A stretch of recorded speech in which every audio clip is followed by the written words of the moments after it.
أعوذ بالله من الشيطان الرجيم. بسم الله الرحمن الرحيم.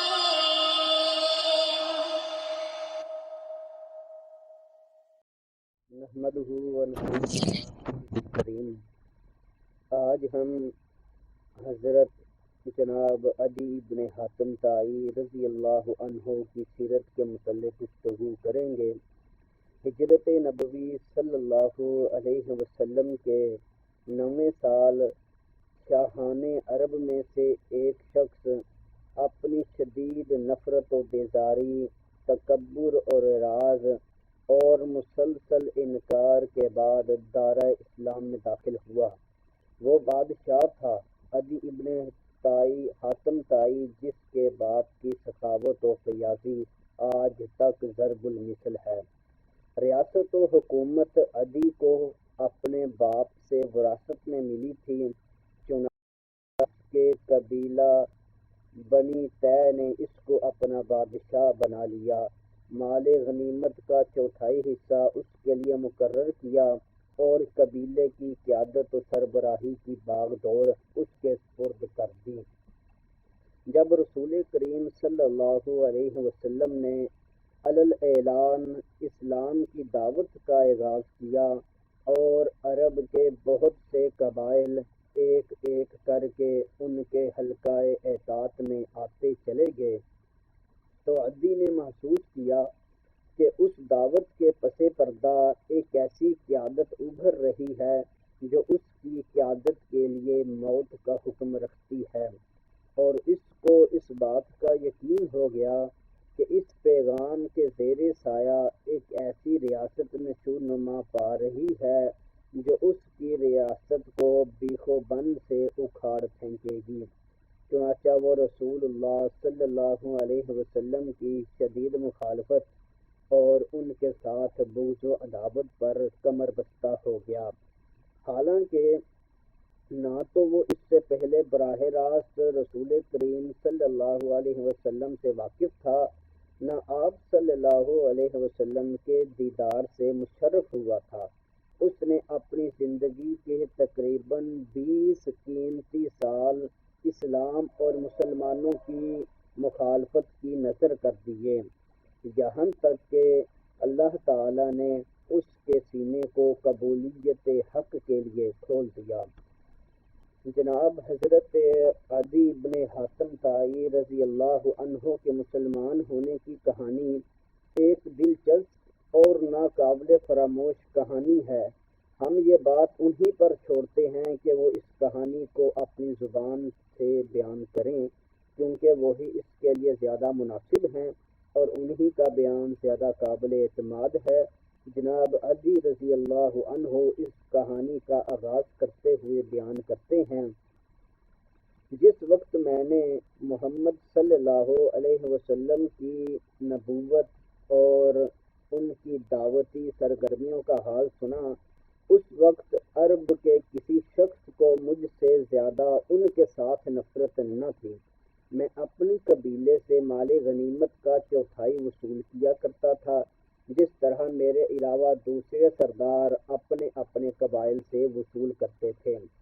جب میں نے رسول اللہ صلی اللہ علیہ وسلم کا ذکر سنا تو مجھے سخت ناگوار گزرا، اور جب ان کی قوت و شوکت میں غیر معمولی اضافہ ہو گیا اور ان کے لشکر اور فوجی دستے عرب کے مشرق سے لے کر مغرب تک دھاوا مارنے لگے، تو میں نے اپنے غلام کو جو میرے اونٹ چرایا کرتا تھا اس کو ہدایت کی، میرے سفر کے لیے تندرست اور توانا اور سیدھی سادی اونٹنیاں ہر وقت تیار رکھو اور انہیں میرے قریب باندھ دو، اور جب سنو کہ محمد صلی اللہ علیہ وسلم کا لشکر یا ان کا کوئی فوجی دستہ اس علاقے میں داخل ہو گیا ہے تو مجھے اس کی خبر دو۔ ایک دن صبح کے وقت غلام نے مجھ سے کہا: آقا، آپ اپنے علاقہ میں محمد صلی اللہ علیہ وسلم پر ان کے سواروں کی آمد پر جو کچھ کرنے کا ارادہ رکھتے ہیں آپ اسے کر گزریے۔ میں نے وجہ پوچھی تو اس نے بتایا، میں نے کچھ جھنڈے اس علاقے میں حرکت کرتے ہوئے دیکھے ہیں، ان کے متعلق دریافت کیا تو معلوم ہوا کہ یہ محمد صلی اللہ علیہ وسلم کا لشکر ہے۔ میں نے اس سے کہا، جن اونٹنیوں کو تیار رکھنے کا میں نے تم کو حکم دیا تھا انہیں فوراً میرے پاس لے آؤ۔ پھر میں اسی وقت اٹھ کھڑا ہوا اور اپنے اہل و عیال کو اپنے پیارے وطن کو چھوڑ کر کوچ کرنے کا حکم دے دیا اور تیز رفتاری کے ساتھ سرزمین شام کی طرف روانہ ہو گیا تاکہ اپنے ہم مذہب نصارہ کے پاس پہنچ کر وہاں قیام کروں۔ میں عجلت میں اپنے گھر کے تمام افراد کو جمع نہ کر سکا۔ جب خطرے کی حدود سے نکل کر جائزہ لیا تو معلوم ہوا میری اپنی بہن کو قبیلہ طے کے باقی ماندہ افراد کے ساتھ اپنے وطن نجد ہی میں چھوڑ آیا ہوں۔ اب میرے لیے اس کے پاس پلٹ کر جانے کی کوئی گنجائش نہ تھی۔ مجبوراً اسے چھوڑ کر اپنے ساتھ اہل خانہ کو لیے شام چلا گیا اور وہاں اپنے ہم مذہبوں میں قیام پذیر ہو گیا، اور میرے پیچھے میری بہن توقع کے مطابق ان حالات سے دو چار ہوئی جن کا پہلے سے مجھے اندیشہ تھا۔ شام میں مجھ کو اطلاع ملی کہ محمد صلی اللہ علیہ وسلم کے سواروں نے ہمارے علاقے پر حملہ کیا، میری بہن کو گرفتار کر لیا گیا اور اسے دوسرے قیدیوں کے ساتھ یثرب لے جایا گیا اور مسجد کے دروازے کے قریب ایک احاطے میں بند کر دیا گیا۔ مجھے یہ اطلاع بھی ملی کہ ایک دن نبی صلی اللہ علیہ وسلم کا حضور میری بہن کی طرف سے ہوا تو اس نے اٹھ کر ان سے عرض کیا، اے اللہ کے رسول، میرے والد فوت ہو چکے ہیں، میرا سرپرست غائب ہے، آپ مجھ پر احسان کیجیے، اللہ تعالیٰ آپ پر احسان کرے گا۔ تو رسول کریم صلی اللہ علیہ وسلم نے اس سے پوچھا، کون ہے تمہارا سرپرست؟ وہ بولی، عدی ابن حاتم۔ کون عدی ابن حاتم؟ اللہ اور اس کے رسول سے بھاگنے والا؟ اتنا کہہ کر رسول کریم صلی اللہ علیہ وسلم اسے اس کے حال پر چھوڑ کر آگے بڑھ گئے۔ دوسرے روز بھی جب آپ کا گزر اس کی طرف سے ہوا تو اس نے دوبارہ وہی باتیں کہیں جو کل کہہ چکی تھی، اور آپ صلی اللہ علیہ وسلم نے بھی وہی جواب دیا جو کل دے چکے تھے۔ اور جب تیسرے دن آپ صلی اللہ علیہ وسلم ادھر سے گزرے تو چونکہ وہ مایوس ہو چکی تھی اس لیے خاموش رہی۔ آپ صلی اللہ علیہ وسلم سے کچھ نہیں کہا تو رسول اللہ صلی اللہ علیہ وسلم کے پیچھے سے ایک شخص نے اسے اشارہ کیا کہ اٹھ کر رسول کریم صلی اللہ علیہ وسلم سے بات کرو۔ چنانچہ اس نے کہا، اے اللہ کے رسول، میرا باپ فوت ہو چکا ہے اور میرا سرپرست لاپتہ ہے، آپ میرے اوپر احسان فرمائیے، اللہ تعالیٰ آپ پر احسان فرمائے گا۔ اور آپ صلی اللہ علیہ وسلم نے اس پر احسان فرماتے ہوئے اس کی رہائی کا حکم صادر فرما دیا۔ رہائی پا کر اس نے کہا کہ میں اپنے گھر والوں کے پاس شام جانا چاہتی ہوں۔ نبی صلی اللہ علیہ وسلم نے اس سے کہا کہ جب تک تمہارے قبیلے کا کوئی قابل اعتماد آدمی نہیں مل جاتا روانگی میں جلدی نہ کرنا، اور جب کوئی قابل اعتماد شخص مل جائے تو مجھے بتانا۔ رسول کریم صلی اللہ علیہ وسلم کے جانے کے بعد اس نے اس آدمی کے متعلق دریافت کیا جس نے اسے بات کرنے کا اشارہ کیا تھا تو معلوم ہوا کہ وہ علی رضی اللہ تعالی عنہ تھے۔ وہ مدینہ میں ٹھہری رہیں۔ اسی دوران میں کچھ لوگوں کا وفد وہاں آیا جس میں ایسے لوگ بھی شامل تھے کہ جن کے اوپر وہ اعتماد کر سکتی تھی۔ اس نے بارگاہ نبوت صلی اللہ علیہ وسلم نے عرض کیا کہ میرے قبیلے کے کچھ لوگ یہاں آئے ہیں، مجھے ان کے اوپر مکمل اعتماد ہے، وہ مجھے میری منزل تک پہنچا دیں گے۔ تو نبی اکرم صلی اللہ علیہ وسلم نے اسے پہننے کے کپڑے، سواری کی اونٹنی اور بقدر ضرورت زاد راہ دے کر کے رخصت کیا اور وہ ان کے ساتھ روانہ ہو گئے۔ حضرت عدی رضی اللہ عنہ نے سلسلہ بیان جاری رکھتے ہوئے کہا، ادھر ہم شام میں ہم کو برابر اس کے حالات کی اطلاع ملتی رہتی تھی اور ہم اس کے شام پہنچنے کے منتظر تھے، حالانکہ میں نے محمد صلی اللہ علیہ وسلم کے مقابلے میں جو رویہ اپنایا تھا اس کے پیش نظر ہمارے دل ان اطلاعات کی تصدیق کرنے پر آمادہ و تیار نہیں تھے جو میری بہن کے ساتھ محمد صلی اللہ علیہ وسلم کے اس احسان عظیم کے سلسلے میں ہم تک پہنچ رہی تھیں۔ انہی حالات میں ایک روز میں اپنے گھر والوں کے ساتھ بیٹھا تھا کہ اچانک میری نگاہ ایک عورت پر پڑی جو اپنے حجرے میں بیٹھی ہماری طرف چلی آ رہی تھی۔ ہمارے دل نے کہا، یہ حاتم کی بیٹی ہے، یہ میری بہن ہے۔ جب وہ کچھ اور قریب آئی تو ہم نے اسے صاف طور پر پہچان لیا، واقعی وہ میری بہن ہی تھی۔ وہ ہمارے پاس پہنچ کر سواری سے اترتے ہی خفگی کے لہجے میں بولی، بے مروت ظالم، تو نے اپنی بیوی اور بچوں کو تو اپنے ساتھ لے لیا اور اپنے باپ کی اولاد اور اپنی عزت کو پیچھے چھوڑ کر چلا گیا۔ میں نے کہا، پیاری بہن، صرف اچھی باتیں کہو، اور میں اسے راضی کرنے لگا۔ آخر کار وہ مجھ سے راضی ہو گئی اور پھر اس نے اپنے سارے حالات تفصیل سے بیان کیے جو بالکل وہی تھے جو ہم کو پہلے پہنچتے رہتے تھے۔ پھر میں نے ان سے مشورہ کرتے ہوئے پوچھا، وہ نہایت دور اندیش، عقل مند اور سمجھدار عورت تھی، اس شخص محمد صلی اللہ علیہ وسلم کے متعلق تمہاری کیا رائے ہے؟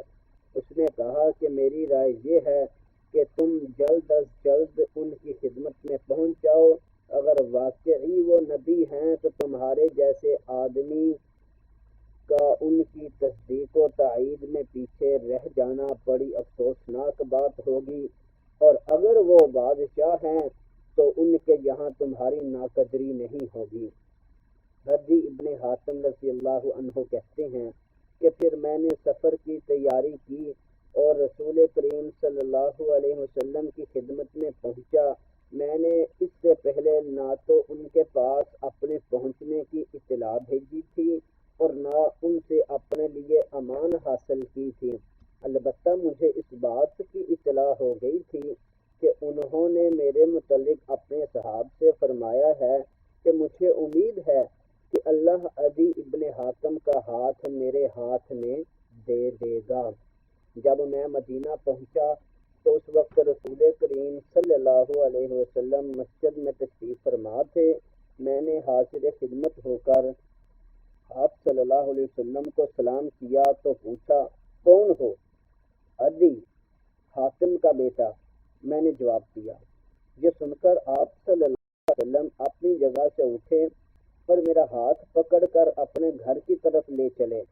آپ صلی اللہ علیہ وسلم مجھے ساتھ لیے چلے جا رہے تھے کہ راستے میں انہیں ایک نہایت بوڑھی عورت ملی جس کے ساتھ ایک چھوٹا سا بچہ تھا۔ وہ ان کو روک کر اپنی کسی ضرورت کے متعلق باتیں کرنے لگی۔ آپ صلی اللہ علیہ وسلم ٹھہر کر پوری توجہ کے ساتھ اس کی باتیں سنتے رہے۔ دوران گفتگو میں وہیں کھڑا رہا، کھڑا اپنے دل میں سوچ رہا تھا کہ واللہ یہ بادشاہ نہیں ہو سکتے۔ بڑی بھی سے فارغ ہو کر آپ صلی اللہ علیہ وسلم نے پھر میرا ہاتھ تھام لیا اور چلتے ہوئے اپنے گھر پہنچ گئے۔ گھر میں پہنچ کر آپ صلی اللہ علیہ وسلم نے چمڑے کا ایک تکیہ اٹھایا جس میں کھجور کے ریشے بھرے ہوئے تھے۔ آپ صلی اللہ علیہ وسلم نے اس کو میری طرف ڈالتے ہوئے فرمایا کہ اس پر بیٹھ جاؤ، مگر آپ صلی اللہ علیہ وسلم کے سامنے اس پر بیٹھتے ہوئے مجھے شرم آئی اور میں نے اسے بے ادبی پر محمول کرتے ہوئے عرض کیا کہ نہیں، اس پر آپ تشریف رکھیں، لیکن آپ صلی اللہ علیہ وسلم نے اصرار کر کے مجھے اس پر بٹھایا اور خود زمین پر ہی بیٹھ گئے، کیونکہ گھر میں اس کے علاوہ دوسرا تکیہ نہیں تھا۔ یہ دیکھ کر میں نے دل میں کہا، واللہ یہ انداز کسی بادشاہ کا ہرگز نہیں ہو سکتا۔ اطمینان سے بیٹھ جانے کے بعد آپ نے مجھے مخاطب کیا، عدی بتاؤ کیا تم رقوسی نہ تھے؟ تم ایک ایسے دین کو اختیار کیے ہوئے نہ تھے جو نصرانیت اور صائبیت کے درمیان تھا؟ بے شک میں رقوسی تھا اے اللہ کے رسول صلی اللہ علیہ وسلم، میں نے جواب دیا۔ کیا تم اپنی قوم سے مال غنیمت کا چوتھائی حصہ وصول نہیں کرتے تھے؟ کیا تم ان سے وہ مال نہیں لیتے تھے جو تمہارے دین میں حلال نہ تھا؟ آپ صلی اللہ علیہ وسلم نے دوبارہ فرمایا، ہاں اے اللہ کے رسول صلی اللہ علیہ وسلم، میں ایسا کرتا تھا، اور اس وقت مجھے یقین ہو گیا کہ یہ نبی مرسل ہیں۔ اس کے بعد آپ نے فرمایا، عدی شاید تم اس دین کو قبول کرنے سے اس لیے ہچکچا رہے ہو کہ آج مسلمان مفلس اور تنگ دست ہیں، لیکن اللہ کی قسم وہ وقت بہت جلد آنے والا ہے جب ان کے یہاں مال و دولت کی اتنی فراوانی ہو جائے گی کہ اسے کوئی لینے والا نہیں ملے گا۔ یا شاید تم اس دین میں داخل ہونا اس لیے ناپسند کرتے ہو کہ آج مسلمانوں کی تعداد کم اور ان کے دشمنوں کی تعداد زیادہ ہے، لیکن اللہ کی قسم ان قریب تم سنو گے کہ ایک عورت تن تنہا اپنے اونٹ پر سوار ہو کر حج بیت اللہ کے لیے قادسیہ سے نکلتی ہے، اور دوران سفر میں اسے اللہ کے سوا کسی کا خوف نہیں محسوس ہوتا۔ یا شاید اس دین کو قبول کرنا تم کو اس لیے گوارا نہیں ہے کہ تم دیکھ رہے ہو کہ آج زمام حکومت دوسروں کے ہاتھوں میں ہے اور مسلمان اس سے محروم ہیں، لیکن اللہ کی قسم تم جلد ہی سن لو گے کہ بابل کے سفید محلات مسلمانوں کے ہاتھوں فتح ہو گئے اور کسریٰ کے خزانے ان کے قبضوں میں آ گئے۔ کیا کسریٰ ابن ہرمز کے خزانے؟ میں نے حیرت سے پوچھا۔ ہاں ہاں، کسریٰ ابن ہرمز کے خزانے۔ آپ صلی اللہ علیہ وسلم نے پورے وثوق کے ساتھ فرمایا۔ اسی وقت کلمہ شہادت پڑھ کر میں دائرہ اسلام میں داخل ہو گیا۔ جناب حاتم ابن ابی طائی رضی اللہ عنہ نے طویل عمر پائی تھی۔ وہ کہتے تھے کہ رسول کریم صلی اللہ علیہ وسلم کی 2 پیشین گوئیاں تو حرف بحرف پوری ہو چکی ہیں، صرف ایک باقی رہ گئی ہے، اور اللہ کی قسم وہ بھی یقیناً پوری ہو کر رہے گی۔ میں نے ایک عورت کو دیکھا کہ وہ قادسیہ سے اونٹ پر سوار ہو کر نکلی اور بلا خوف و خطر مکہ پہنچ گئی، اور میں اس فوج کے اگلے دستے میں تھا جس نے کسریٰ کے خزانوں پر حملہ کر کے ان پر قبضہ کیا تھا۔ میں اللہ کی قسم کھا کر کہتا ہوں کہ تیسری پیشین گوئی بھی ضرور پوری ہوگی۔ اللہ کی مشیت کے مطابق نبی کریم صلی اللہ علیہ وسلم کی بات پوری ہوئی، اور تیسری پیشین گوئی بھی خلیفہ زاہد و عابد جناب حضرت عمر بن عبدالعزیز رحمت اللہ علیہ کے دور خلافت میں پوری ہو گئی۔ اس وقت مسلمان مالی اعتبار سے اس قدر خوشحال ہو گئے تھے کہ خلیفہ رحمت اللہ علیہ کا منادی فقراء و مساکین کو زکوٰۃ کا مال لینے کے لیے پکارتا، مگر اس کو لینے والا کوئی نہیں تھا۔ اس طرح رسول اللہ صلی اللہ علیہ وسلم کی بات صحیح اور جناب عدی ابن حاتم رضی اللہ عنہ کی قسم پوری ہو گئی۔ یہ تھا آج کا ہمارا حضرت عدی بن حاتم طائی رضی اللہ عنہ کی اسلام قبول کرنے کا واقعہ اور ان کی مختصر سی سیرت۔